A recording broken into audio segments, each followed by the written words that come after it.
అందరికీ వినాయక చవితి శుభాకాంక్షలు. 16వ ఎపిసోడ్. బావగారు వెళ్ళిపోయాక ఈ 2-3 రోజులుగా జరిగిన సంఘటనలన్నీ అవలోకనం చేసుకుంటూ అలాగే ఉండిపోయింది అన్నపూర్ణ. ఇంతలో విజయ్ కుమార్ మోహన్ రావుని మాలతిని తీసుకొచ్చాడు లోపలికి. అతడలా వాళ్ళని తీసుకొస్తాడని ఏమాత్రం ఊహించిన అన్నపూర్ణ ఆశ్చర్యంగా చూసింది. మాలతిని చూడ్డంతోనే గట్టిగా ఏడ్చేస్తూ ఆమెను చుట్టుకుపోయింది. ఉదయం నుండి ఒక ఆత్మీయ స్పర్శ కోసం, ఒక చల్లని ఓదార్పు కోసం తప్పించిపోతున్న అన్నపూర్ణకు మాలతి రాక ఎంతో ఊరట అనిపించింది. అన్నపూర్ణని పొదివి పట్టుకుని, ఊరుకో పూర్ణ, ఆ దేవుడి దయ వలన బాబు బాగున్నాడు కదా, అంతే చాలు మనకి అంటూ హృదయానికి పొదువుకొని చిన్నపిల్లను ఓదార్చినట్టుగా వీపు మీద తడుతూ ఆ ఏడుపు ఉధృతి తగ్గేదాకా అలాగే ఉండిపోయింది. మోహన్ రావు ఓదార్పుగా బాబుకి ఏమీ కాదు అన్నాడు. తాను దగ్గరే ఉన్నా తనతో బాధ పంచుకోలేక ఎంతసేపు లోపలే కుమిలిపోతున్న భార్యను చూడడంతోనే అతడికి కూడా జాలితో పాటు తన మీద తనకే ఆశయం వేసింది. కేవలం డబ్బు మీద అలివి మీరిన ఆశతో ప్రేమించి పెళ్లి చేసుకున్న అన్నపూర్ణని ఎంత క్షోభకి గురి చేశాడో తలుచుకోగానే విజయ్ కుమార్కి తల అపరాధ భావంతో వాలిపోయింది. భార్యని దగ్గరకు తీసుకుని ఓదార్చాలి అని ఎంతగా అనిపించినా అచేతనుడు అయినట్లుగానే అలాగే నుంచుండిపోయాడు. అన్నపూర్ణ కొంచెం స్థిమితపడ్డాక బలవంతాన ఆమెతో పెరుగన్నం తినిపించింది. ఆ రాత్రి తాను అన్నపూర్ణకు తోడుగా ఉంటానని మోహన్ రావుని, విజయ్ కుమార్ని ఇంటికి పంపించేసింది మాలతి. అదే మంచిది. తాను అక్కడున్నా అన్నపూర్ణ బాధ పెరిగేదే కానీ తరగేదే కాదు అని అనుకున్నాడు విజయ్ కుమార్. శరత్ ఒళ్ళంతా ఆప్యాయంగా నిమిరి, పూర్ణ వెళ్ళొస్తానని చెప్పి స్నేహితుడితో పాటు బయటికి నడిచాడు. అన్నపూర్ణ మాట విననట్టు తల పక్కకి తిప్పుకుంది. అది ముందుగానే ఊహించింది కనుక అతడు అంతగా బాధపడలేదు. బయటకు వచ్చాక మోహన్ రావు ఓదార్పుగా విజయ్ కుమార్ భుజం తట్టాడు. చూసావా విజయ్, నీ తెలివి తక్కువ తనం వలన ఎంత అవస్థ పడవలసి వచ్చిందో. బాబుకి త్రుటిలో ప్రమాదం తప్పింది కనుక సరిపోయింది. లేకపోతే జీవితంలో పూర్ణ ఎప్పటికీ నిన్ను క్షమించేదే కాదు. మోహన్ రావు ఇప్పుడు మాత్రం నన్ను క్షమిస్తుందంటావా? నువ్వు అన్నట్టు నేను చాలా మూర్ఖంగా ప్రవర్తించాను. దారుణంగా అనరాని మాటలని పూర్ణని ఎంతో బాధ పెట్టాను. నాకు తెలుసు నన్ను తను ఇంక క్షమించదు అన్నాడు విజయ్ కుమార్ పశ్చాత్తాపం నిండిన కంఠంతో. లేదు విజయ్, తప్పకుండా క్షమిస్తుంది. కాకపోతే దానికోసం నువ్వు చాలా ఓర్పు వహించాలి. పూర్ణ శారీరకంగా, మానసికంగా చాలా అలసిపోయినట్టు కనిపిస్తోంది. ఈ సమయంలో తనకు కావాల్సింది ఒక ఆత్మీయమైన స్పర్శ, ఒక చల్లని ఓదార్పు. అవి నువ్వు ఇవ్వగలిగితే, నేను నీకున్నాను అనే నమ్మకం కలిగించగలిగితే మీ ఇద్దరి మధ్య ఉన్న ఈ దూరం మటుమాయం అయిపోతుంది. నీకంటే వయసులో పెద్దవాడిని, అనుభవంతో చెప్తున్నాను. స్త్రీ తనను ప్రేమించే వాళ్ళ కోసం సర్వం త్యాగం చేయడానికి సిద్ధపడుతుంది. అది కన్నవారైనా కావచ్చు, భర్త అయినా కావచ్చు, స్నేహితురాలైనా కావచ్చు. హృదయంలో అమృతంతో సదా తన వారి శ్రేయస్సు కోరుకునే వాళ్లను మనమేమీ కాకుండా తీసి పాడేస్తూ ఉంటాం. మగవాడిని అనే అహంకారాన్ని పక్కన పెట్టి ఆమెకు నీకు ఏ భేదం లేనట్టుగా మమేకమైతే సంసారం స్వర్గతుల్యం అవుతుంది అన్నాడు మోహన్ రావు. నిజమే, తాత్కాలిక వ్యామోహాలకు లోనే నేను చాలా పోగొట్టుకున్నాను, వెళ్ళొస్తానంటూ స్నేహితుడికి వేడుకోలు పడికి ఇంటి దారి పట్టాడు. తాళం తీసి అడుగు లోపలికి పెట్టాక ఇల్లంతా బావురుమన్నట్టు అనిపించింది విజయ్ కుమార్కి. ఏ మూల చూసినా కొడుకును ఆడిస్తూ తిరుగుతున్న భార్య కనిపించింది అతనికి. తెయ్యని పాటలా సాగుతున్న తన సంసారాన్ని చేతులారా నాశనం చేసుకున్నందుకు లోపలే కుమిలిపోయాడు. పూర్ణ నన్ను క్షమించి మళ్ళీ ఇంటికి వస్తుందా అని అనుకున్నాడు బాధగా. నిస్త్రాణగా వెళ్ళి మంచం మీద వాలిపోయాడు. పెళ్ళైన దగ్గర నుంచి తాను భార్య పట్ల అనుసరించిన విధానాన్ని మననం చేసుకున్నాడు. అడుగడుగున స్వార్థంతో భార్యను ఎంత బాధ పెట్టాడో.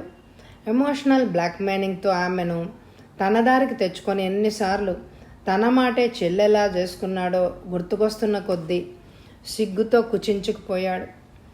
తానేదైనా తప్పు చేస్తే సరిదిద్దవలసిన తల్లి అడుగడుగునా తనని తప్పుదారి పట్టిస్తూ పూర్ణకి తనకి దూరం పెరిగేలా చేసింది. అదంతా తలుచుకున్న కొద్దీ ఆ బాధ మరింత ఎక్కువైపోయింది.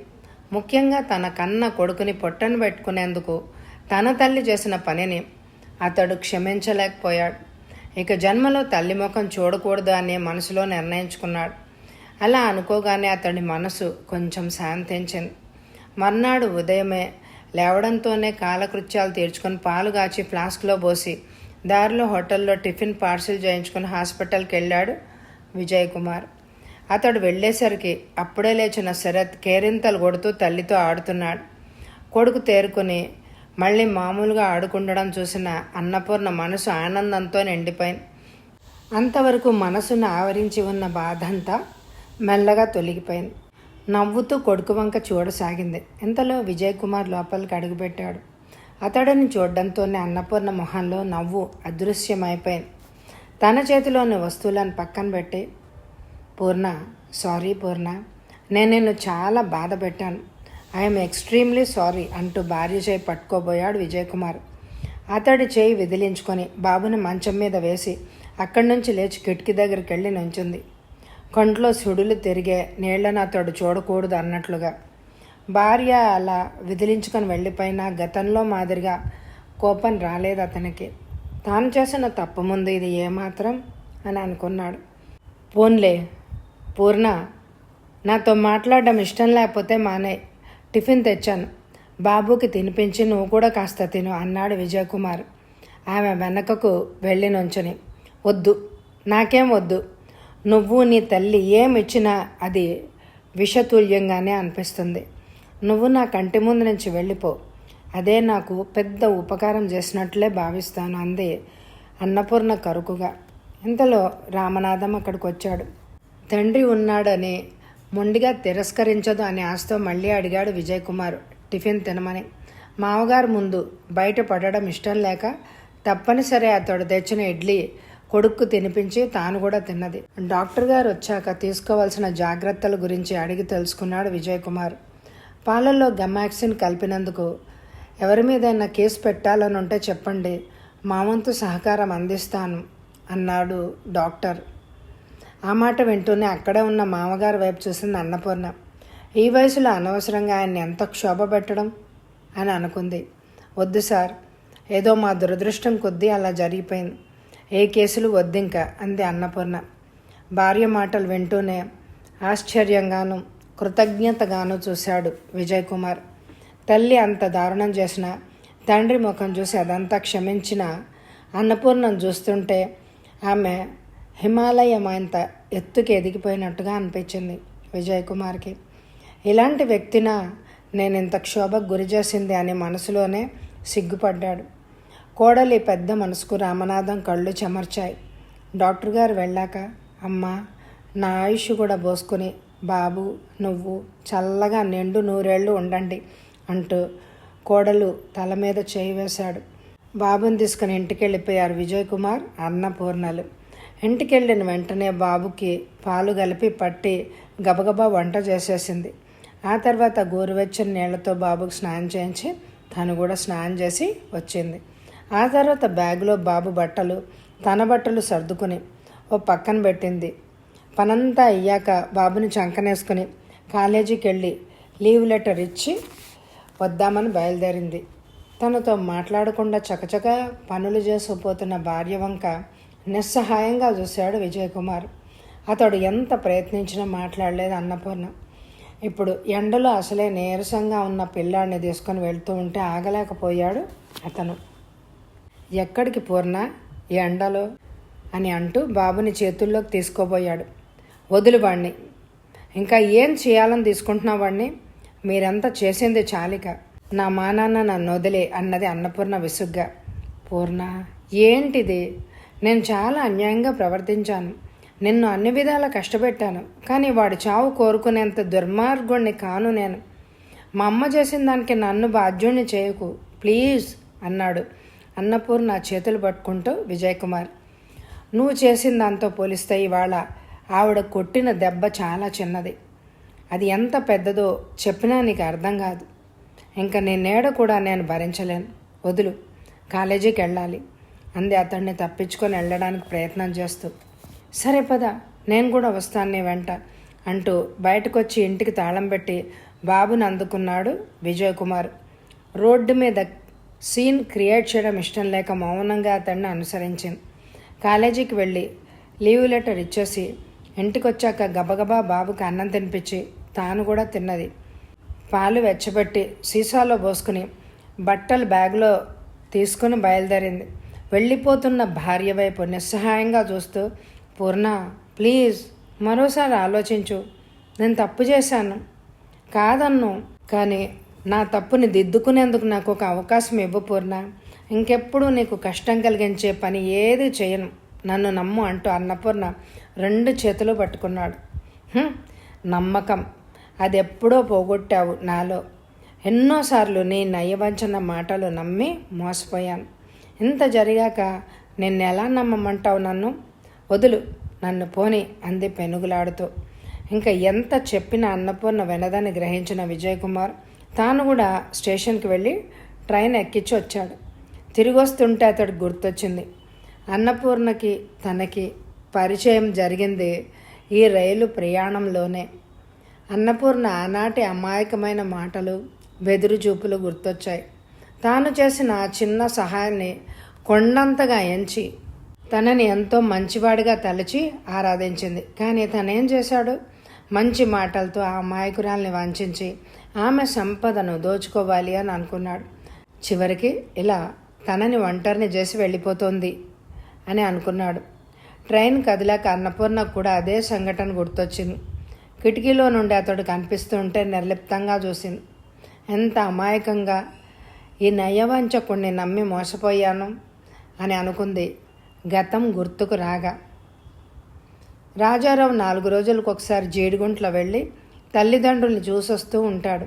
వాళ్లకు కావాల్సినవి ఏమైనా ఉంటే అమర్చొస్తూ ఉంటాడు. ఆ రోజు అలాగే వెళ్ళాడు అక్కడికి. రాజా, పూర్ణ వచ్చిందట్రా అక్కడికి అని అడిగింది శాంతమ్మ. వస్తే ఇక్కడికి రాకుండా ఉంటుందమ్మా, బాబిగాడిని మీకు చూపించకుండా వెళ్తే నాన్నగారు ఊరుకుంటారా అన్నాడు నవ్వుతూ. నీ దగ్గరకు రాలేదు కానీ మా దగ్గరకు వచ్చింది రాజా.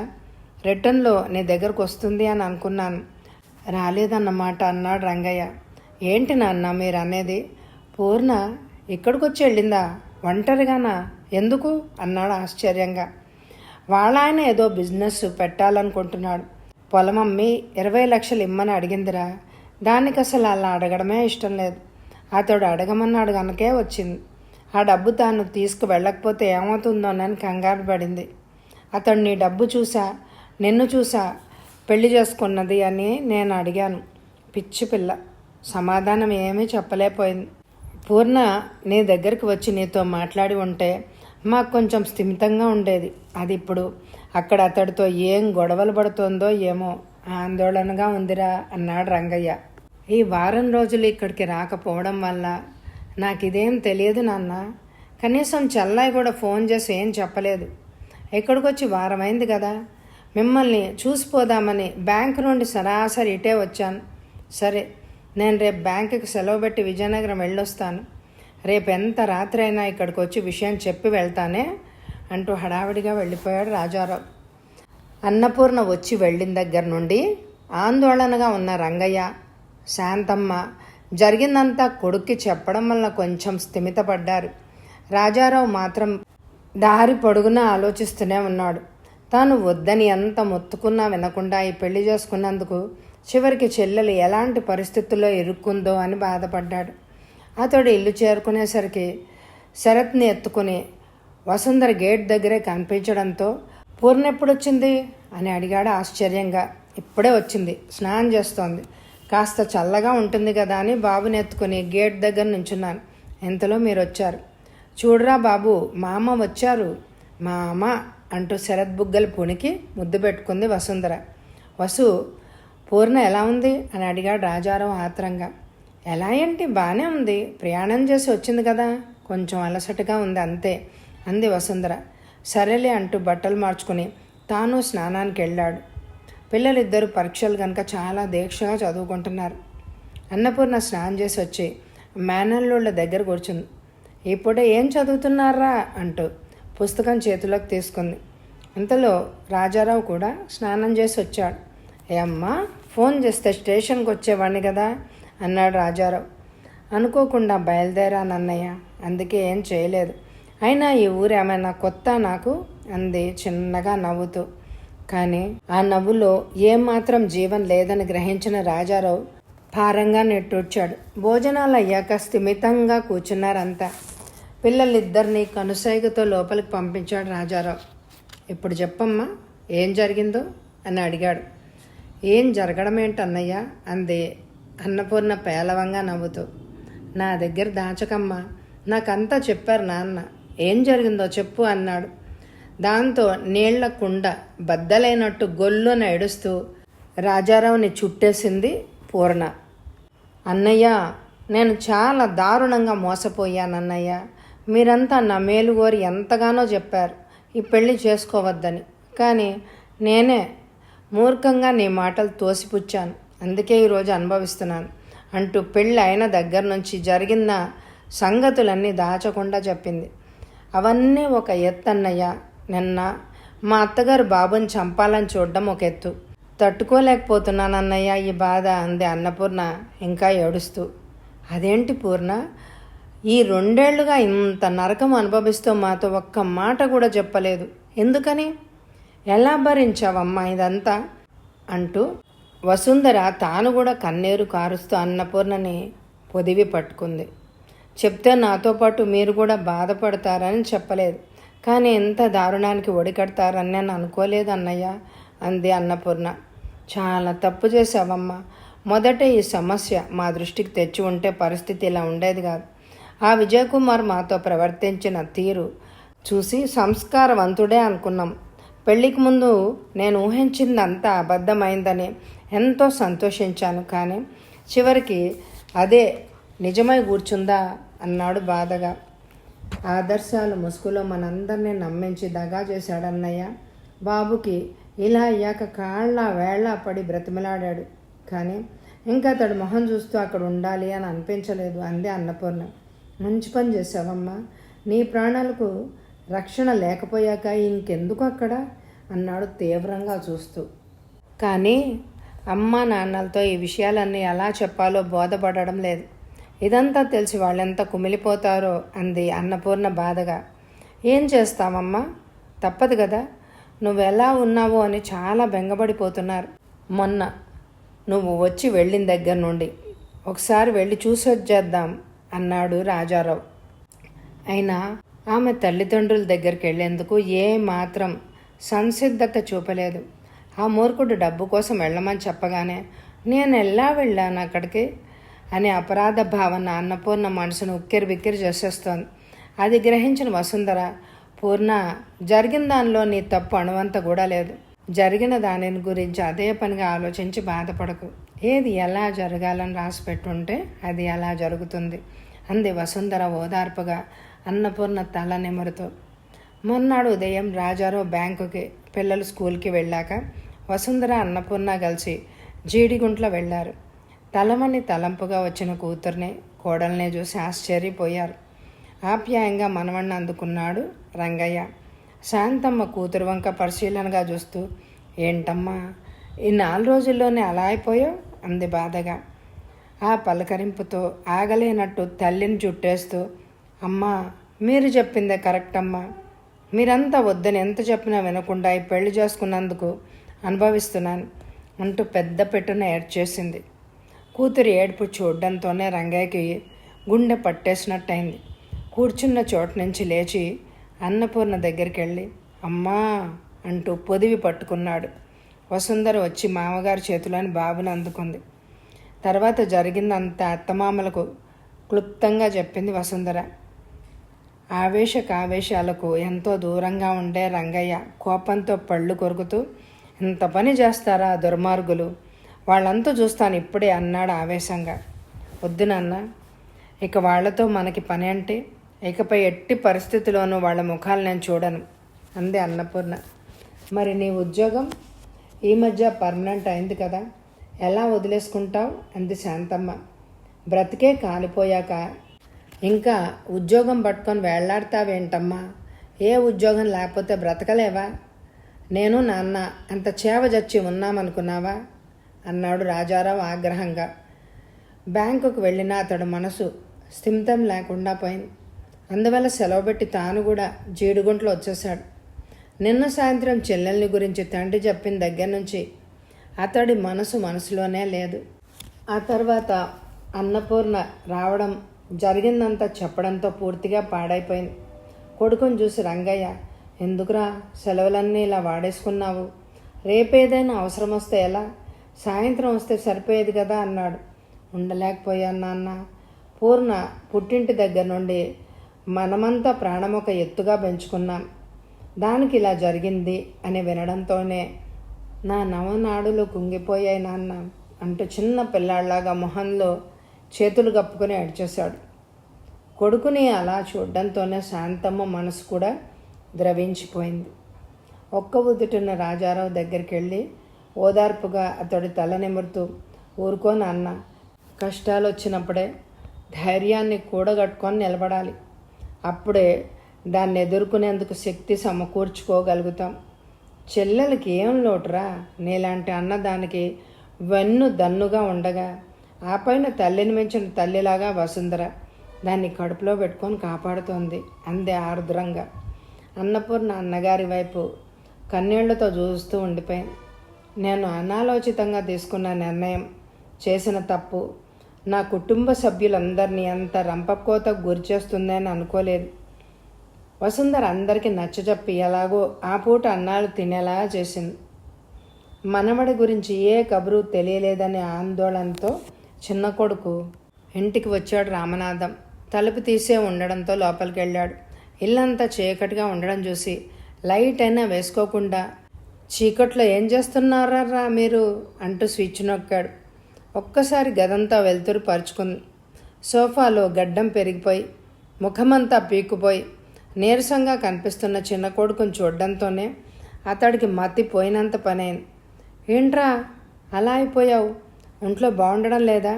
అన్నపూర్ణ, బాబు ఏరి అంటూ చుట్టూ చూశాడు. లేరు నాన్న, వెళ్ళిపోయారు. నన్ను విడిచి శాశ్వతంగా వెళ్ళిపోయారు అన్నాడు బరువుగా. ఏంట్రా నువ్వు అంటున్నది? అన్నపూర్ణ వెళ్ళిపోయిందా? తప్పు మీ అమ్మ చేస్తే శిక్ష నీకు వేసిందా అన్నాడు ఆశ్చర్యంగా చూస్తూ. లేదు నాన్న, తప్పు చేసింది నేనే, అందుకే ఇలా చేసి వెళ్ళిపోయింది అంటూ జరిగిందంతా చెప్పాడు విజయకుమార్ తండ్రితో. నా దురాశ వలన కొంత, అమ్మ ప్రోద్బలం వల్ల కొంత నేను ఇలా చేశాను. దుర్మార్గంగా డబ్బు కోసం పీడించాను అన్నాడు చిన్నపిల్లాళ్ళ ఏడుస్తూ. అంతా విన్నాక ఏడుస్తున్న కొడుకుని చూస్తే అసలు అతడికి జాలి కలగలేదు, అవధులు లేని ఆగ్రహం కలిగింది. ఓరి అప్రాచ్యుడా, ఎంత పని చేసావురా! మహాలక్ష్మి లాంటి కోడల్ని ఎంత ఉసురు పెట్టావురా! ఆ పిల్ల మంచిది కాబట్టి నువ్వు నీ తల్లి ఎంత చేసినా పెదవి విప్పి కన్నవారి దగ్గర ఒక్క మాట కూడా చెప్పలేదు. అందుకే వాళ్ళంతా మనల్ని అంత మర్యాదగాను మన్ననగాను చూస్తున్నారు. మీ అమ్మ చదువు సంస్కారం లేని మూర్ఖురాలు గనక అలా చేసినా అర్థం ఉంది. నువ్వు ఇంత చదువుకున్నావు, 10 మందిలో తిరుగుతున్నావు, ఎందుకురా నీ చదువు సంస్కారం లేకపోయాక? వెళ్ళి ఆ అమ్మాయికి క్షమార్పణలు చెప్పి తీసుకురా అన్నాడు కోపంగా. అవన్నీ అయిపోయాయి నాన్న, ఏక జన్మలో తను నా ముఖం చూడనంది అన్నాడు బాధగా. నువ్వు చేసిన ద్రోహానికి అది చాలా తక్కువ శిక్షరా. కోడలి బాధలోనూ ఆవేదనలోనూ న్యాయం ఉంది, కానీ మీ ఇద్దరి మధ్య ఆ పసివాడు ఉన్నాడు. మీ కలతల వల్ల వాడేమవ్వాలి? నువ్వేం చేస్తావో ఎలా చేస్తావో నాకు తెలియదు. ఎలాగో అలా బ్రతిమిలాడో బామాలో కోడల్ని ఇక్కడ తీసుకురా అన్నాడు రామనాథం శాసిస్తున్నట్టుగా. ఎలా వెళ్ళమంటారు నాన్న అక్కడికి? ఇంత చేశాక వాళ్ళు నా మొహం చూస్తారంటావా అన్నాడు దీనంగా. ఆ మాట వింటూనే ఆలోచిస్తున్నట్టుగా ఉండిపోయాడు రామనాథం. తర్వాత కొడుకు వంక సూటిగా చూస్తూ, ఒక్కటి అడుగుతాను, నిజం చెప్తావా? అన్నపూర్ణ నువ్వు నిజంగా కావాలనుకుంటున్నావా, లేక ఇది కూడా నీ తల్లి నువ్వు ఆడే నాటకంలో భాగమేనా అని అడిగాడు. లేదు నాన్నగారు, అన్నపూర్ణ నిజంగానే నాకు కావాలి. ఇంకెప్పుడు పొరపాటును కూడా తనని నేను బాధపట్టను అన్నాడు కళ్ళల్లో నీళ్లు తిరుగుతూ ఉండగా. సరే అయితే నేనే వెళ్ళి స్వయంగా మాట్లాడి తీసుకొస్తానన్నాడు రామనాథం లేస్తూ. నాన్న, మీరు వెళ్తే అక్కడ ఆ పైన మాట పూర్తి చేయలేకపోయాడు విజయ్ కుమార్. పర్వాలేదు లేరా, నాకు ఆ భయం ఏం లేదు. వాళ్ళంత సంస్కారహీనులని నేను అనుకోవడం లేదు అని అన్నాడు. విజయ్ కుమార్ని అడిగి జేడుగుంట్లకి ఎలా వెళ్ళాలో వివరంగా తెలుసుకున్నాడు. ఈ ఎపిసోడ్కి తప్పకుండా ఎక్కువ లైకులు ఇవ్వండి. వచ్చే ఎపిసోడ్లో కలుసుకుందామా మరి? Thank you very much my dear friends. అందరికీ మరొకసారి వినాయక చవితి శుభాకాంక్షలు.